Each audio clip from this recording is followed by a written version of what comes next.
The next film is Woman of Tokyo, and this is another Otsu film. This is available on the 3 Melodramas collection.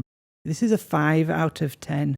And I've written down a dark film from Otsu, far from his best. Always good to see Tanaka Kinuyu in his films.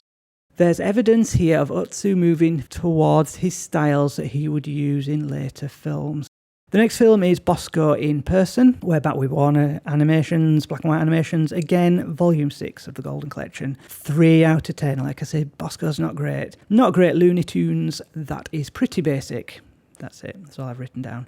The next film is Dragnet Girl. This one is available on the Gangster Films in the Otsu collection by BFI. And I also have this one on a Region 3 DVD, which I bought in Hong Kong.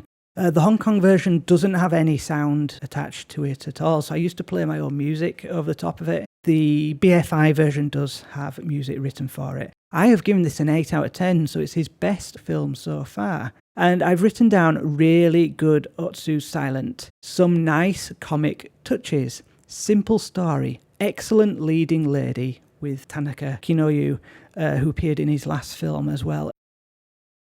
The next film is I Like Mountain Music. This is another Warner's short film. This is on the Golden Collection Volume 6. I've given this another 4 out of 10.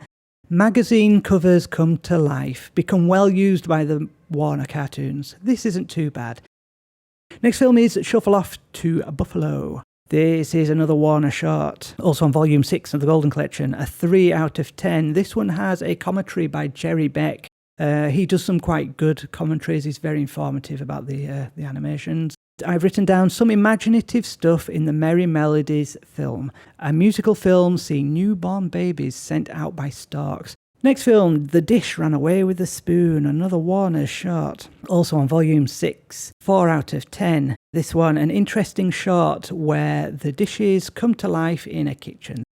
The next film, Bosko's Picture Show, another Warner film with Bosko. It's on Volume 6. Is he rating any higher?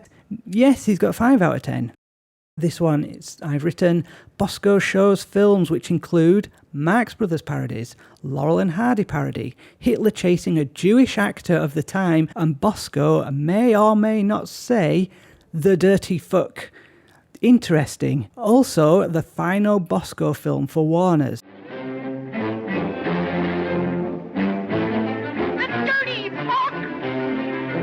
The belief is that harmonising left Warner Brothers on a sour note, and they put that in deliberately to sort of annoy Leon Schlesinger, who was a producer of the cartoons.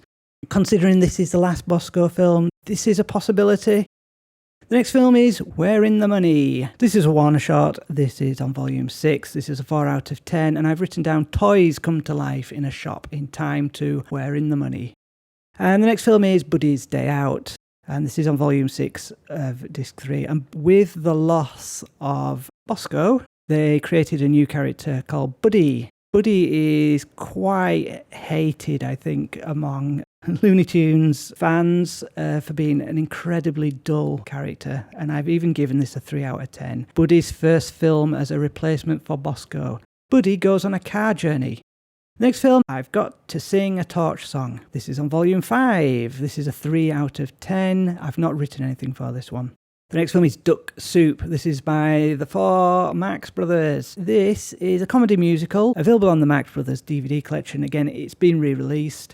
I've given this a 7 out of 10, and I've written down regarded their best film. This is certainly a classic comedy. Sadly, no harpo solo or piano solos here. The mirror gag is a much imitated classic. The next film is Buddy's Beer Garden, Golden Collection Volume 6, 3 out of 10. Nothing amazing here. Seems to be repeating the type of films that Bosko appeared in. Yeah, they just sort of reanimate over the top of the old animations. Not good. The next film is Sittin on a Backyard Fence, another Warner short, Volume 6, 3 out of 10. Some good gags early on, but doesn't keep the interest. And that ends 1933 in my physical media collection, looking at every theatrically released film and short that I own. Please let me know down below if you own any of these DVDs or Blu-rays. Please comment on the films that I have listed. and let me know if there are any good or great films from 1933 that I may add to my film collection. As always, thank you very much for watching. Please do the YouTubey things, hit the notifications so you don't miss 1934. This has been Hoopy Geeks. Bye for now.